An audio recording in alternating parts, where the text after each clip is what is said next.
तो नमस्कार दोस्तों, कैसे हैं आप लोग। Welcome to all of you. तो हमारी लगातार क्लास चल रही है, आप लोगों ने देखा होगा एनसीईआरटी की क्लास चल रही है। एक दो दिन का अगर गैप हो जाए तो परेशान मत हुआ करो। एनसीईआरटी मैं समाप्त कराऊंगा, आपसे मैंने प्रॉमिस किया है। और भी जो भी बनेगा मैं कराने का प्रयास कर रहा हूँ, ठीक है। तो लगातार ये क्लास चलती रहेगी, बस आपको सेल्फ मोटिवेट होकर काम करना है। कोई नहीं आएगा आपको जगाने के लिए, भागना नहीं है, इससे जूझना है, लिखना है और बेहतर करना है। परीक्षा के समय पूर्णतः आपका सहयोग किया जाएगा। कुछ वीडियो ऐसी प्रोवाइड की जाएंगी जो हमारे ग्रुप के लिए ही होंगी। जैसे करंट अफेयर्स का जितना भी करंट का डेटा है, इकोनॉमिक्स का क्वेश्चंस बनाकर हम दे देंगे आपको, ठीक है। 200-250 क्वेश्चंस बनाने की कोशिश करेंगे और करंट का जितना भी चीजें हैं, घटना चक्र है, प्रतियोगिता दर्पण है, वो भी लाकर दे देंगे। आप चिंता मत करिए। अभी मई है, जून तक पहले तो रिजल्ट आ जाना दीजिए जो एग्जाम का है पार्टियों के। उसके बाद देखते हैं कि कब पेपर होता है, उसके बाद स्ट्रेटजी बना लेंगे। उसके लिए कोई दिक्कत नहीं है, बस सेल्फ मोटिवेट होना है। इस बार 2024-25 जो फाइनेंशियल ईयर है उसमें बस भेदना है और निकलना है इस चक्रव्यूह से। बड़ा बड़ा अजीब चक्रव्यूह है ये, अर्जुन की तरह बस बाहर निकलना है और निकल सकते हो, इतनी क्षमताएं हैं। जो लोग आंसर राइटिंग लिख रहे हैं उनके लिए तो अग्रिम जो है बधाई। इतना कॉन्फिडेंस हूं मैं, चिंता मत करिएगा, निकल जाएगा। एनसीईआरटी वाले एनसीईआरटी पढ़ लीजिएगा और कोशिश करिएगा। इसके क्वेश्चंस मैं कराने की कोशिश करूंगा, नहीं होते हैं तो आप लोग जरूर इधर उधर से जो क्वेश्चंस आए हैं उनको सॉल्व करिएगा। सॉल्व होंगे आपके, लेकिन समझ कर थोड़ा सा करना है। एनसीईआरटी को देख कर चलना है। इसीलिए मैंने कहा है कि एनसीईआरटी पढ़ने का नाम नहीं किया, मैंने कहा समझाऊंगा मैं इसको, और इसीलिए समझाने पर फोकस कर रहा हूं, ठीक है। तो सबसे पहले तो हमारा ये कॉन्सेप्ट आता है क्या। आज जो पिछली क्लास में हमने क्या पढ़ा था, पिछली क्लास में हमने पढ़ा था टोटल यूटिलिटी को, और फिर मार्जिनल यूटिलिटी को हमने समझा था, और फिर मैंने कहा था कि इसमें दो और सब टॉपिक है, ठीक है। उपभोक्ता संतुलन, इसको भी हम लोग समझेंगे और इस तरह की रणनीति हम लोग बनाकर काम करेंगे। उपभोक्ता संतुलन बहुत अच्छी तरीके से समझ में आ जाए, ठीक है। अब देखो, है तो कॉन्सेप्ट बहुत छोटा, लेकिन जब पीटी में क्वेश्चन बनते हैं तो थोड़ा सा टिपिकल रूप से बना दिए जाते हैं। इसलिए हमको एक एक बात को लिखते हुए समझते हुए चलना होगा, ऊपर हवा हवा में नहीं, ठीक है। तो सबसे पहले हमारा जो टॉपिक है वो क्या है, हासमैन सीमांत उपयोगिता का नियम।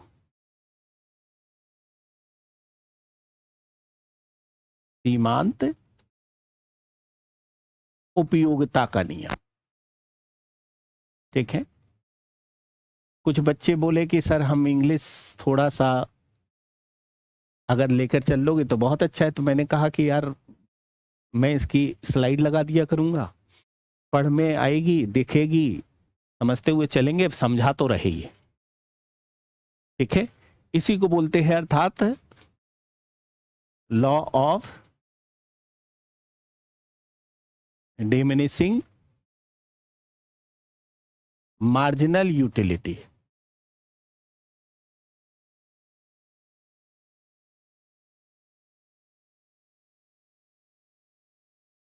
अब देखो, ये लॉ बहुत महत्वपूर्ण लॉ है। इकोनॉमिक्स में बहुत ज्यादा लॉ नहीं है, बहुत कम है।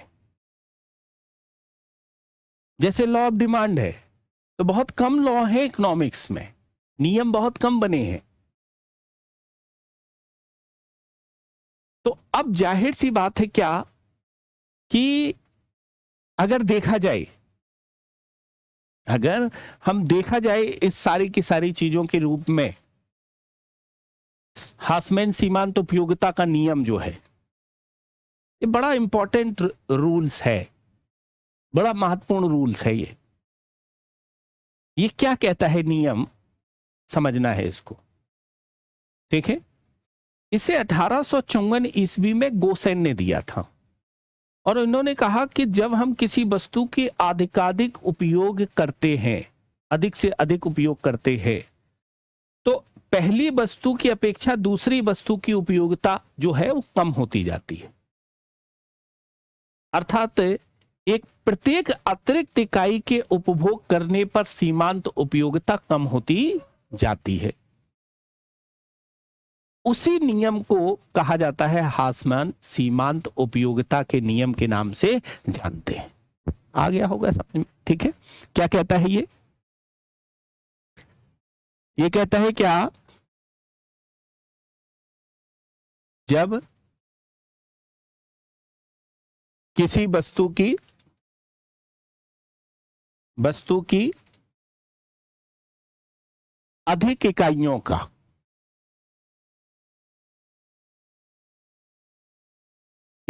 का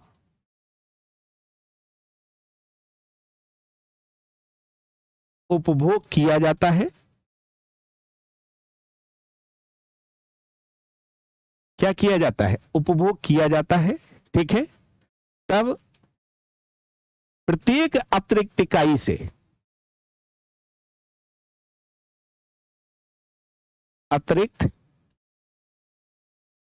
से प्राप्त होने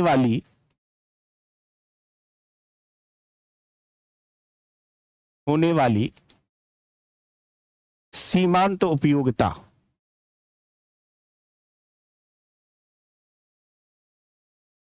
घटती जाती है। ये रूल्स है, ये नियम, लॉ है। ठीक है, और ये लॉ है और इस लॉ में एक बात और लिखा हुआ है। ठीक है, ये सभी वस्तुओं और सेवाओं के संबंध में है। ठीक है, यह सभी वस्तुओं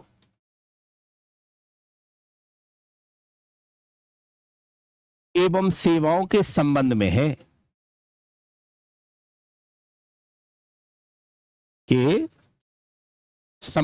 है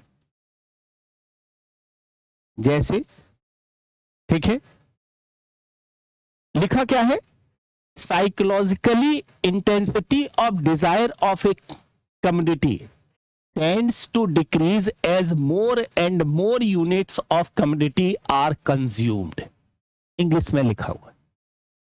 ठीक है, अर्थात जैसे जैसे हम किसी वस्तु की अधिक से अधिक इकाइयों को उपयोग करेंगे, धीरे धीरे यूटिलिटी क्या होगी, उसकी मार्जिनल यूटिलिटी कम होती जाती है। ठीक है, जैसे पहली वस्तु से हमें 100 मिली यूटिलिटी, मार्जिनल यूटिलिटी, फिर कम हो गई सेकंड से 90 मार्जिनल यूटिलिटी, फिर कम हो गई 70 मार्जिनल यूटिलिटी, फिर कम हो गई 60 मार्जिनल यूटिलिटी, ऐसे कम होती जाती है यूटिलिटी, अर्थात उपयोगिता क्या होती है, कम होती जाती है। यहां इसका तात्पर्य यह हो गया कि व्यक्ति की जो संतुष्टि का स्तर है धीरे धीरे क्या होता जाता है, कम होता जाता है। संतुष्टि, व्यक्ति का जो संतुष्टि का स्तर है वो धीरे धीरे धीरे धीरे धीरे धीरे क्या होता जाता है, कम होता जाता है। पहली टॉफी खाई, मैक्सिमम संतुष्टि, दूसरी खाई उससे कम, तीसरी उससे कम, चौथी उससे कम, संतुष्टि का स्तर धीरे धीरे क्या हो गया, कम होता जाता है। ये इसमें समझाया गया। अब आप सोच रहे होंगे कि संतुष्टि का स्तर एक तरह से, ठीक है, इसीलिए इस नियम को अलग नाम से भी जानते हैं। ठीक है, कुछ अलग नाम से जानते हैं, कैसे, इसी को कहते हैं हम लोग क्या, संतुष्टि का आधारभूत नियम। इसे संतुष्टि का आधारभूत नियम कहते हैं। नियम कहते हैं। पहली कंडीशन तो यह है, क्या कहते हैं इसे, संतुष्टि का आधारभूत नियम या आधारभूत मनोवैज्ञानिक नियम भी कहते हैं।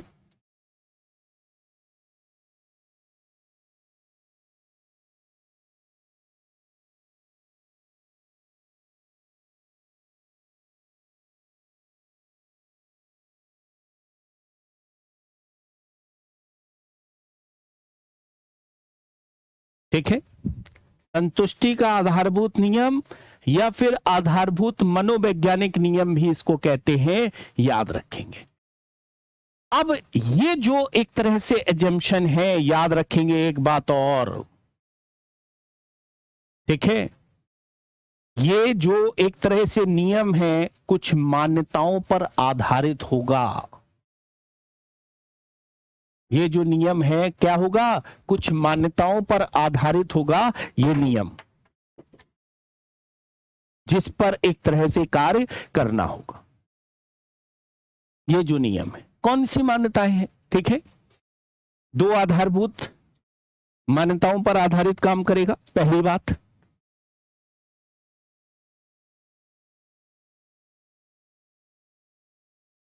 आधारभूत मान्यताएं कौन कौन सी होंगी, पहली बात तो, ठीक है, सबसे इंपॉर्टेंट पॉइंट है, पहली आधारभूत मान्यता क्या होगी, ठीक है, वस्तु की केवल मानक इकाइयां ही प्रयोग में लाई जाएंगी।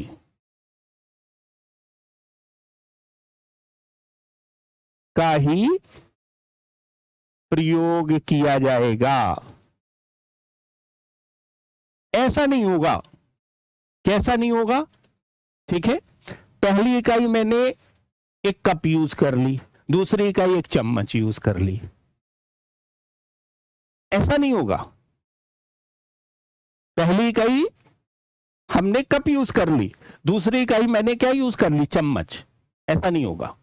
हासमैन सीमांत उपयोगिता का जो नियम होगा वो तभी लागू होगा दोस्त, जब केवल वस्तु की केवल इकाइयों का ही एक तरह से क्या है, केवल मानक इकाइयों का ही प्रयोग होगा। एक जैसी मानक इकाइयां होंगी उसी तरह से होगा। स्पून के साथ नहीं, एक स्पून लिया फिर चखा, तो हो सकता पहले में संतुष्टि ना मिले आपको, पहले में संतुष्टि ना मिले, एक मानक इकाई यूज करो ना। इतना हम 100 ग्राम खाएंगे जलेबी, अब इतना सा खाया तो पहले में संतुष्टि कहां मिलेगी, फिर तो 10, 5वां 6वां 10वां उधर संतुष्टि मिलेगी। तो मानक इकाइयों को यूज करोगे ना, ठीक है। दूसरी कंडीशन, ठीक है, वस्तु का उपभोग निरंतर हो। क्या हो, वस्तु का उपभोग निरंतर हो, ऐसा ना हो एक आज खा ली एक कल खाया,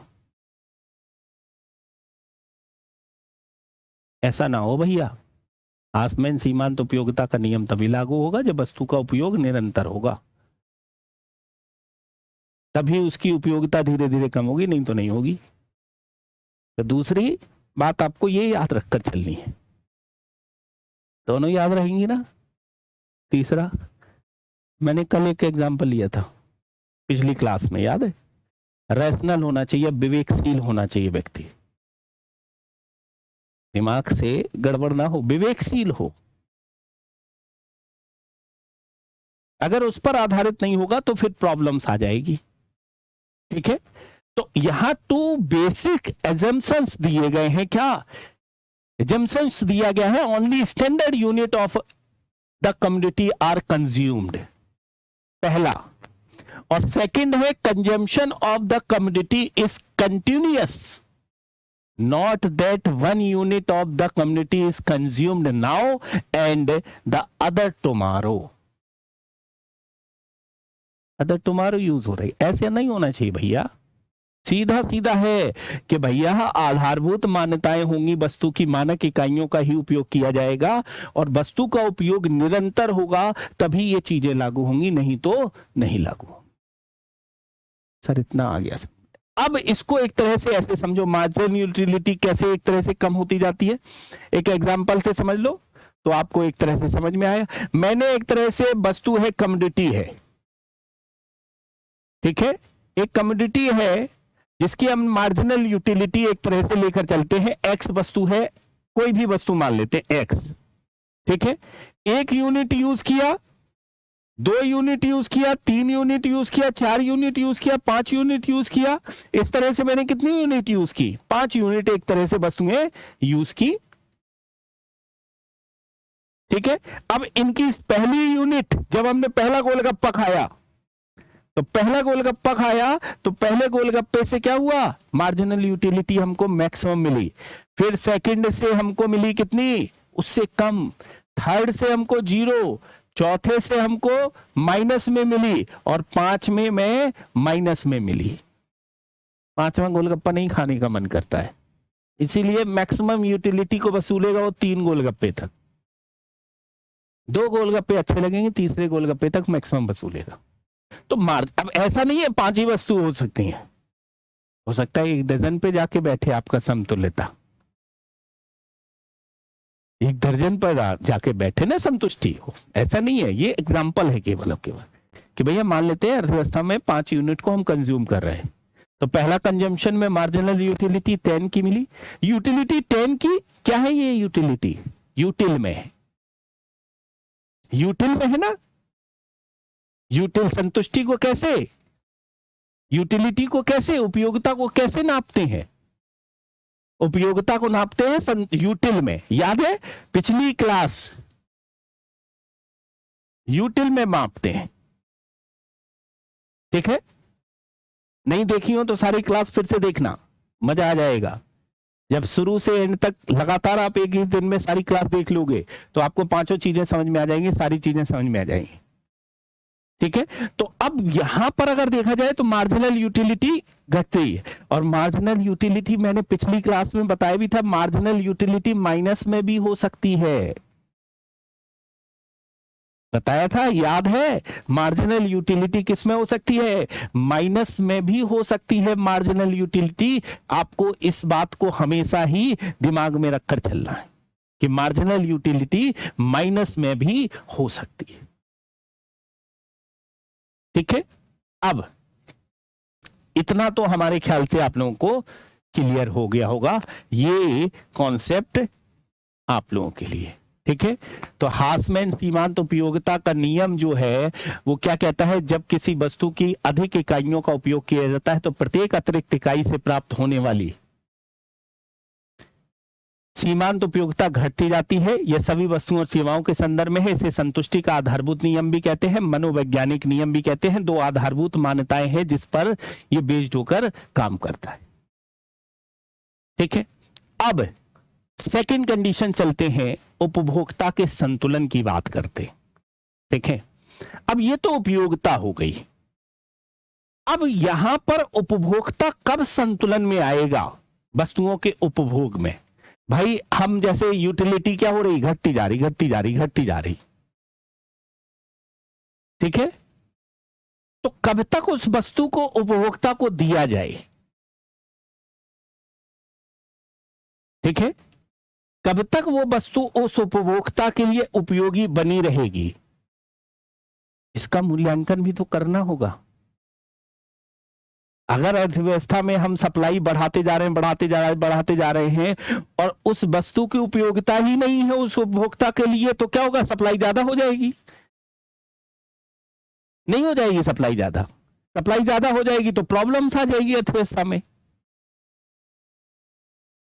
तो उस व्यक्ति के संदर्भ में उसकी क्या उपयोगिता है वस्तु की, उस उपभोक्ता के संदर्भ में जब समझना होगा तो उपभोक्ता के संतुलन को समझना होगा। किसको समझना होगा, उपभोक्ता के संतुलन को समझना होगा इसके माध्यम से कि भैया वो वस्तु कब तक उपयोगी है, कब तक उपयोगी है, ठीक है। तो हमारा नेक्स्ट टॉपिक है उपभोक्ता का संतुलन, ठीक है। उपभोक्ता संतुलन की अवधारणा, उपभोक्ता संतुलन की अवधारणा,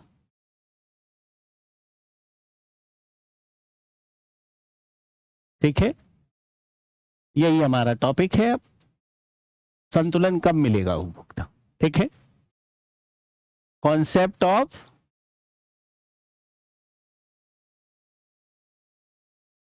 कंज्यूमर इक्विलिब्रियम,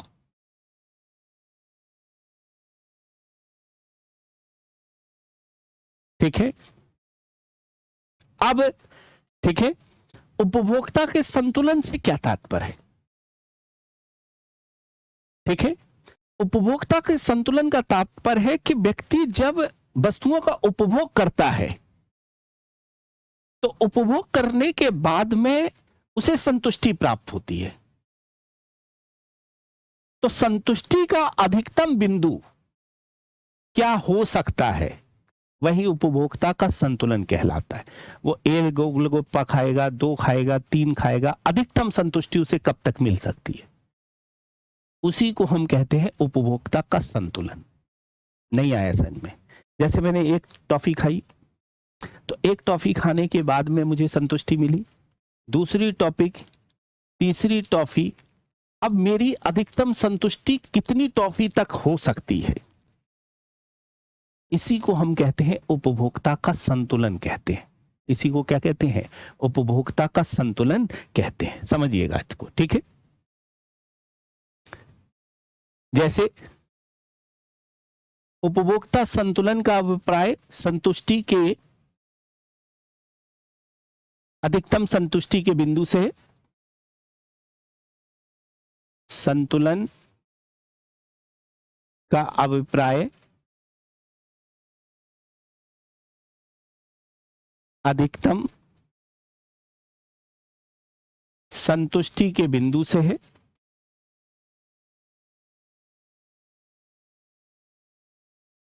बिंदु से है, ठीक है। अब ये अधिकतम संतुष्टि कैसे प्राप्त करेगा? अपनी आय से प्राप्त करेगा। कैसे प्राप्त करेगा ये अधिकतम संतुष्टि? अपनी आय से प्राप्त करेगा। वैसे ही तो प्राप्त करेगा, नहीं तो नहीं प्राप्त कर पाएगा, ठीक है। तो वास्तव में क्या है, जब कोई व्यक्ति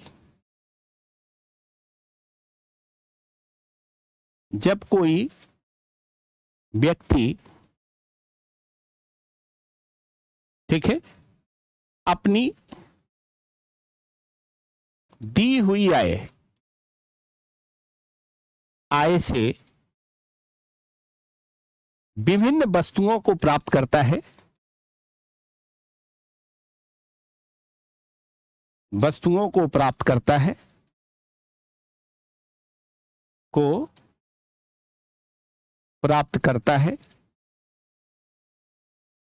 ठीक है, और संतुष्टि को प्राप्त कर और अधिकतम संतुष्टि प्राप्त करता है। अधिकतम संतुष्टि प्राप्त करता है। इसे ही उपभोक्ता के संतुलन की अवधारणा के रूप में जाना जाता है, ठीक है। के संतुलन की अवधारणा के रूप में जानते हैं।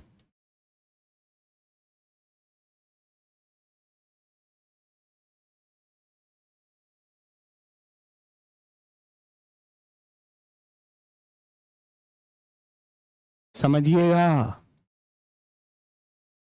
उपभोक्ता संतुलन से अभिप्राय क्या है? अधिकतम संतुष्टि से है। और कोई व्यक्ति जो अपनी दी हुई आय से जितनी वस्तुएं खरीदता है उससे संतुष्टि प्राप्त करता है, उसे ही उपभोक्ता का संतुलन कहते हैं। भाई हम 3 गोलगप्पे क्यों खाए? क्योंकि मैंने पॉकेट भी देखी ना,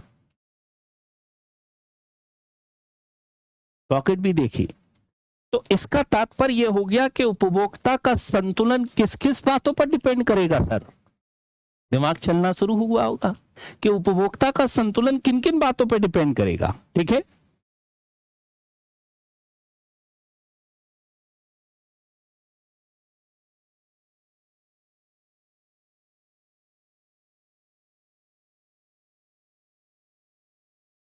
ठीक है सर, उपभोक्ता संतुलन तो एक वस्तु के संदर्भ में अलग आएगा, 2 वस्तुओं के संदर्भ में अलग आएगा, ठीक है। जब वस्तु एक प्रयोग कर रहा होगा तो संतुलन अलग आएगा, और जब वस्तु अधिक प्रयोग करेगा, दो वस्तुओं के संदर्भ में संतुलन अलग दिखाई देगा। हाँ, ये बात तो है।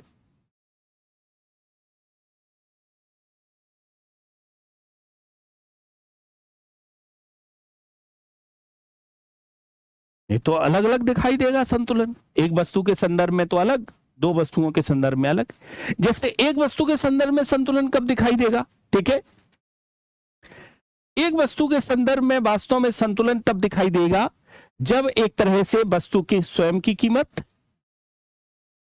वस्तु की कीमत, ठीक है, पहला संतुलन तो तभी स्थापित होगा जब वस्तु की कीमत क्या होगी, चल रही होगी, ठीक है। दूसरा, वस्तु की सीमांत उपयोगिता, वस्तु की सीमांत उपयोगिता,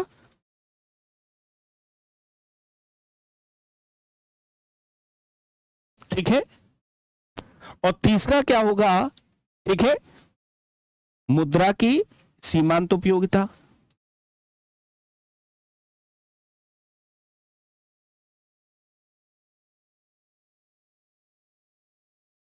सर एक बार और समझा दीजिए तो थोड़ा सा क्लियर हो जाएगा। भैया उपभोक्ता की संतुष्टि कब मिलेगी, जब वो एक आय जो उसे मिली है उससे वो वस्तुओं को प्राप्त करता है, उसे संतुष्टि मिलेगी, ठीक है। अब संतुष्टि मिलेगी, इससे ही उपभोक्ता के संतुलन की अवधारणा कहलाएगी। एक वस्तु के संदर्भ में संतुलन अलग स्थापित होगा, दूसरी दो वस्तुएं अगर प्रयोग करता है तो उपभोक्ता का संतुलन अलग होगा, ठीक है। अगर एक वस्तु को उपयोग करता है एक व्यक्ति, तो संतुलन कहां मिलेगा, ये हमें अगर देखना है, ये देखना है कि एक व्यक्ति अगर एक वस्तु को प्राप्त करता है तो संतुलन कहां मिलेगा हमको। अगर इसको देखना है तो कैसे देखेंगे, वस्तु की कीमत, क्योंकि आय से वस्तु को खरीद रहा है। मान लेते हैं क्या कि एक तरह से क्या है कि कीमत उसकी बहुत हाई है, तो उसके हाथ से निकल गई चीजें, और हाथ से निकल गई तो संतुष्टि वहां मिलनी नहीं है उसको, ठीक है। वस्तु की सीमांत उपयोगिता, वो देखेगा कि एक वस्तु को उपयोग करने के बाद दूसरी वस्तु अगर हम लेंगे तो हमें कितनी एक तरह से उसकी उपयोगिता प्राप्त हो रही है, तीसरी वस्तु लेंगे तो उपभोक्ता की वस्तु कितनी प्राप्त हो रही है। तीसरा, मुद्रा की सीमांत उपयोगिता, ये कहा गया सर, ये दोनों तो आपने समझाया था मुझे, ये दोनों तो समझाए थे, ठीक है। वस्तु की कीमत तो हमको पता है, वस्तु की सीमांत उपयोगिता हमने समझा था, आपने ही समझाया था, ठीक है। लेकिन मुद्रा की सीमांत उपयोगिता का तात्पर्य यहां पर क्या आ गया, ठीक है। मुद्रा की सीमांत उपयोगिता को अगर समझना है तो बड़े आराम से हम लोग एक तरह से इसको समझ सकते हैं। मुद्रा की सीमांत उपयोगिता को कैसे समझ सकते हैं, मुद्रा की सीमांत उपयोगिता को बड़े आराम से, ठीक है।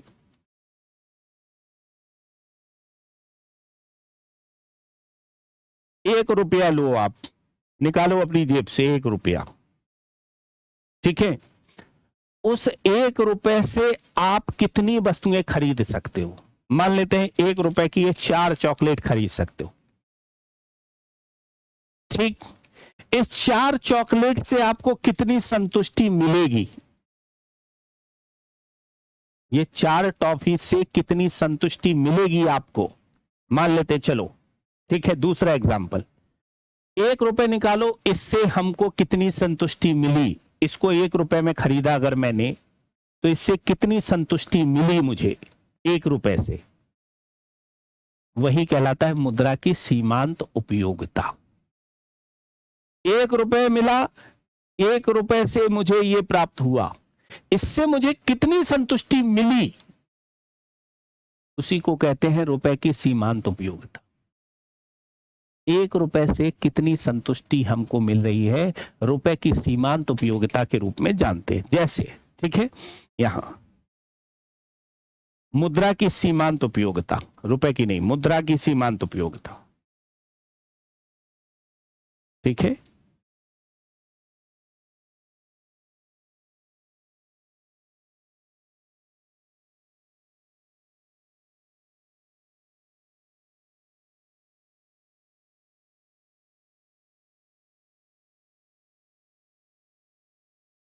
अब मैंने कहा कि उपभोक्ता का संतुलन हमको स्थापित करना है, तो अगर वस्तु एक ही उपभोग कर रहा है तो संतुलन कब स्थापित होगा?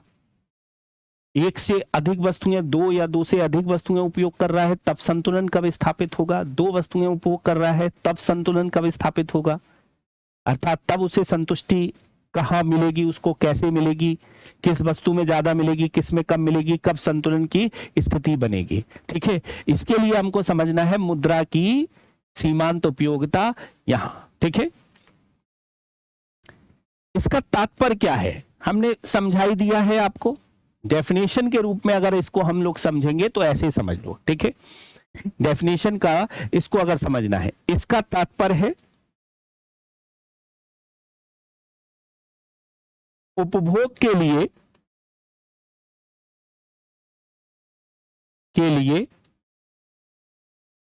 ₹1 के बराबर के मूल्य से है, मूल्य से है। ठीक है, और सबसे बड़ी बात है जिसे वो है मानक टोकरी से प्राप्त करता है,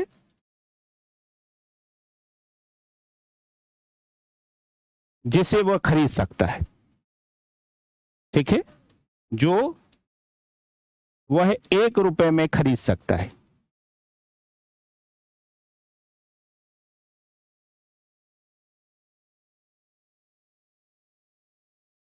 बस, ठीक है, इंग्लिश वाले से समझ लो, ये लिखा हुआ है marginal utility of money refer to worth of ₹1 to a consumer.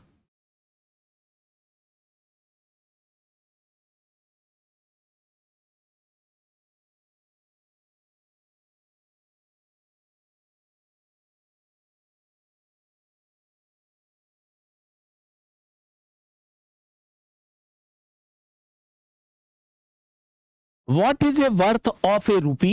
A consumer defined it in the term of utility that he derives from a standard basket of goods that he can buy with ₹1. Example, if ₹1 can buy 100 grams of sugar, 500 gram of rice and 500 gram of salt, which represent a standard basket of goods to a consumer.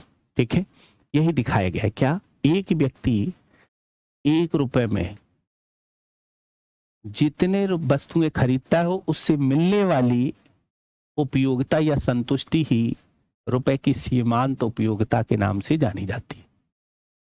इसी को समझाया गया, इसी को क्या किया गया है, समझाया गया। जैसे मान लेते हैं ₹1 में 4, अब 4 एक तरह से वस्तुएं मिली और 4 वस्तुएं मिली, तो ऐसी कंडीशंस में क्या है कि ₹1 में 4 यूटिल की उसे संतुष्टि मिल गई। मान लेते हैं एक एग्जांपल में, ठीक है, कितने रुपए की, ₹1 में कितने यूटिल की, 4 यूटिल की संतुष्टि मिल गई। ठीक है, ₹1 में कितनी यूटिल की संतुष्टि मिल गई, 4 यूटिल की।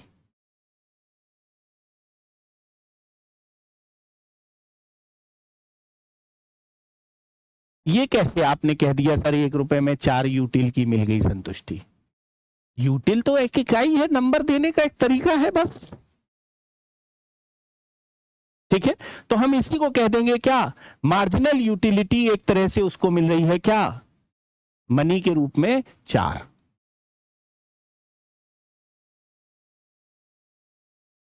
ठीक, अब जब संतुलन जब हम तलाशते हैं तो अब क्या है कि एक फार्मूला यूज कर लेते हैं।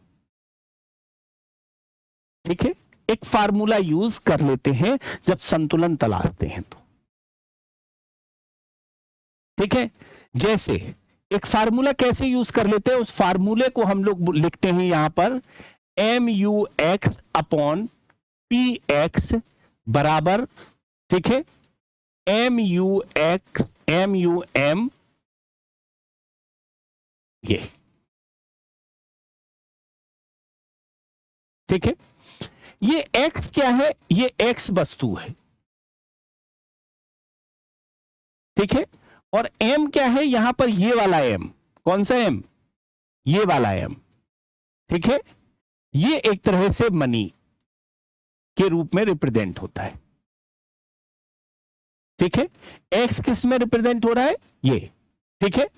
P क्या है, प्राइस, किसका, X का। अगर हमें उपभोक्ता के संतुलन को निकालना है तो हम इस तरह से संतुलन को निकाल सकते हैं। कैसे निकाल सकते हैं, कैसे निकाल सकते हैं, आप इस तरह से इसको समझो। मान लेते हैं कि एक एग्जांपल से हम लोग लेकर चलते हैं, ठीक है, कैसे, ठीक है, कैसे एक तरह से लेकर चलेंगे तब फिर हमको थोड़ा सा और समझ में आ जाएगा यहां, ठीक है। कमोडिटी एक यूज कर रहे हैं, वस्तु एक यूज कर रहे हैं, वस्तु 2 यूज कर रहे हैं, वस्तु 3 यूज कर रहे हैं, वस्तु 4 यूज कर रहे हैं, वस्तु 5 यूज कर रहे हैं, वस्तु 6 यूज कर रहे हैं, ठीक है। पहली वस्तु से हमें मार्जिनल यूटिलिटी मिलती है कितनी, 20, फिर 18, फिर आपकी यूटिलिटी मिलती है कितनी, 16, फिर 10, फिर 0, और फिर मिलती है कितनी, -5, ठीक है। ये एक तरह से 5 मिलती है यहां।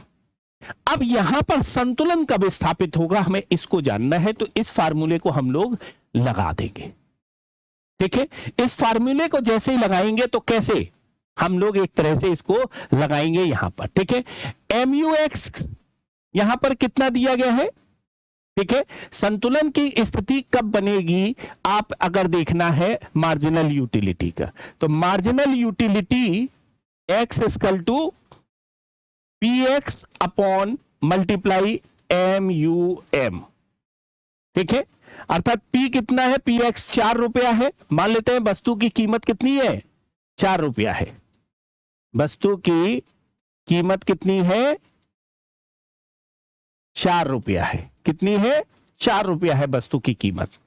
तो 4 रुपया वस्तु की कीमत है और मार्जिनल यूटिलिटी 4 है, तो 16, अर्थात संतुलन कब स्थापित होगा, तीसरी वस्तु के संदर्भ में संतुलन स्थापित होगा यहां। एक दूसरा तरीका भी है, दूसरा तरीका भी है। दूसरा तरीका क्या है, ठीक है। ये तो एक संतुलन स्थापित करने का एक तरीका मैंने आप लोगों को ये बता दिया कि संतुलन को अगर जानना है तो इस तरह से आप जान सकते हो, ठीक है।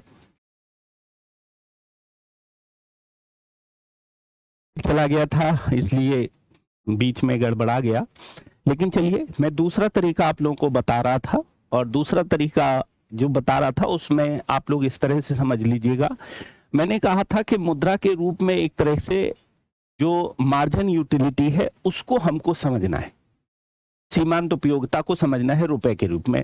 और मैंने ये भी बताया था कि 1 रुपए में कितनी वस्तुएं आप खरीद सकते हो, वो मार्जिन यूटिलिटी को एक तरह से रिप्रेजेंट करता है, यूटिल में उसको रिप्रेजेंट करते हैं। ये हमने एक तरह से बता दिया था आप लोगों को जो वीडियो था उसमें। और फिर एक विधि बताई थी, आपको याद होगा क्या, कि इसका मैंने गुणा कर दिया था और मार्जिनल यूटिलिटी X वस्तु की निकालने की हमने प्रोसेस की थी, और कहा था कि कहां पर संतुलन स्थापित होगा, इस फार्मूले से आप संतुलन को स्थापित कर सकते हैं। दूसरा तरीका कैसे हम संतुलन को स्थापित करते हैं, इसी फार्मूले को जब हम रखकर वैल्यू निकालते हैं, ठीक है। इसी फार्मूले को रखकर हमने क्या किया कि वैल्यू निकाली है। कैसे, marginal utility X upon PX, इसी को रखा है, ठीक है।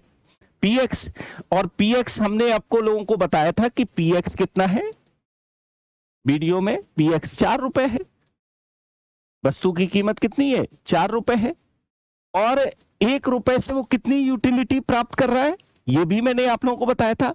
1 रुपए से 4 यूटिलिटी प्राप्त कर रहा है, ये भी मैंने आप लोगों को समझाया था, आपको याद होगा। बस और कुछ नहीं करना है। इसके बेस पर हमने क्या किया कि ये भाग दिया, और भाग देने के बाद 5 इसकी वैल्यू आई, किसकी? मार्जिनल यूटिलिटी ऑफ मनी के रूप में ये रिप्रेजेंट निकल कर आया, कितना? 5। ठीक है, इसका तात्पर्य यह है क्या कि मैक्सिमम यूटिलिटी 20 यूनिट पर, अर्थात पहली कंडीशंस में, जिसका मान रुपए में कितने? 5 के बराबर निकल कर आया, और 5 के बराबर निकल कर आया तो px एक तरह से कितना है? 4। इसका मतलब इसको ज्यादा यूटिलिटी मिल रही है, 5 रुपए के बराबर इसको यूटिलिटी मिल रही है अर्थव्यवस्था में। ठीक है, 5 रुपए के बराबर इसको यूटिलिटी मिल रही है। इसका तात्पर्य है कि 1 रुपए से कितने यूटिलिटी? 4 यूटिलिटी मिलती है, और 4 रुपए से 16 यूटिल, लेकिन मिल रहे हैं कितने? 20 यूटिल, और 20 यूटिल, तो इस वस्तु को व्यक्ति क्या करेगा? खरीदेगा। अब कब तक खरीदेगा? जब तक संतुलन ना आ जाए। संतुलन कब आएगा? जब मैक्सिमम यूटिलिटी एक तरह से क्या हो? px के बराबर हो जाए। ठीक है, मैक्सिमम यूटिलिटी एक तरह से किसके बराबर हो जाए? जो रुपए की सीमांत उपयोगिता है किसके बराबर हो जाए? px के एक तरह से बराबर अगर रखल कर आ रही है, तो हम कहेंगे यहां पर क्या कि मैक्सिमम यूटिलिटी मिल चुकी है। आप बस इस फार्मूले को एक तरह से बनाकर रखिएगा, जहां पर बराबर होते हुए दिखाई दे वहां पर इसको आप सही मानकर चलिएगा। ठीक है, तो मैंने एक तरह से इस फार्मूले को लगाया, और मैंने कहा कि इसका मान कितना आया? 5 आया। अब 5 आया तो इसको 1 रुपए से कितनी यूटिल की संतुष्टि चाहिए? 4 यूटिल की। अब इसको तो एक तरह से 5 रुपए की बराबर संतुष्टि मिल रही है। वस्तु की कीमत है 4 रुपया एक वस्तु की कीमत।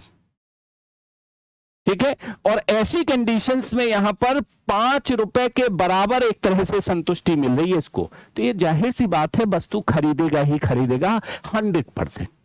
ठीक है, एक वस्तु के संदर्भ में हम इसी तरीके से रुपए की सीमांत उपयोगिता को निकालते हैं। अब दूसरी तरफ चलते हैं, 2 वस्तुओं के संदर्भ में। तो 2 वस्तुओं के संदर्भ में अगर ये समतुल्यता की स्थिति आ जाती है, समानता की स्थिति आ जाती है, तो हम कहेंगे क्या? उपभोक्ता संतुलन में है। अगर नहीं आती है तो संतुलन में नहीं है। ठीक है, अब इसी किताब का एक हम लोग उदाहरण देख लेते हैं। एक क्वेश्चन दिया गया है इसी किताब में। तो क्या क्वेश्चन दिया है? mu x equal to 20, px 4 दिया है, mu बाई दिया है 25, और p बाई दिया है 5। ठीक है, तो कितना हुआ? 20/4, इसका मतलब 5, 25/5, इसका मतलब 5। इसका तात्पर्य है कि उपभोक्ता संतुलन की स्थिति में होगा इस समय, उपभोक्ता संतुलन की स्थिति में होगा। ठीक है, क्योंकि दोनों को एक तरह से बराबर रूप से रिप्रेजेंट होकर आंसर निकल कर आ रहा है। तो 2 वस्तुओं के संदर्भ में संतुलन इस तरह से स्थापित करते हैं, एक वस्तु के संदर्भ में संतुलन उस तरह से स्थापित करते हैं। तो ये हमारा रहा जो है उपभोक्ता संतुलन की बात। और इसी उपभोक्ता संतुलन में हमने बताया कि उपभोक्ता कब संतुलन में आएगा, इसको मैंने आप लोगों को समझाया बाकायदा। ठीक है, तो लगातार हमारी क्लास चलती रहेगी, आप चिंता मत करिएगा। हाँ, हो सकता है कि अपलोड होने में देरी हो जाए, या फिर किसी कारण बस क्लास हम ना ले पाए, क्योंकि होता यह है कि भाई क्लास हमारी कहीं और लगी होती है, और फिर उसके बाद आनन फानन में जब आते हैं तो उस समय जो है खाना वाना खाने के बाद हम कोशिश करते हैं कि क्लास आप लोगों की रेडी की जाए। लेकिन कभी कभी ऐसा होता है कि रेडी करने की जब तैयारी की जाती है तो कुछ प्रॉब्लम्स आ जाती हैं, कभी नेट की प्रॉब्लम्स, या फिर कभी एक तरह से टेक्निकल इशू की प्रॉब्लम, कुछ भी आ गया तो हम तो बैठ गए पूरी तरीके से, क्योंकि हम तो इसमें जानते नहीं हैं। जो बंदा जानता है वो रात को रुकेगा नहीं। ठीक है, तो ऐसी कंडीशंस में हमारी ये कोशिश रहती है कि हम आप लोगों तक वीडियो पहुंचाते रहें। अगर नहीं आती है तो चिंता करने की बात नहीं, हम लेकिन आपको एनसीईआरटी पूरा का पूरा कवर कराने की कोशिश करेंगे, आप चिंता मत करिएगा, ठीक है। तो यूटिलिटी को हमने एक तरह से समझ लिया, इस तरह से भी निकालने का एक तरीका है और इस तरह से निकालकर भी हम संतुलन स्थापित करने की बात को जानते हैं अर्थव्यवस्था, ठीक है। तो आज के लिए इतना ही, थैंक यू। नेक्स्ट क्लास में हम लोग फिर मिलेंगे, ठीक।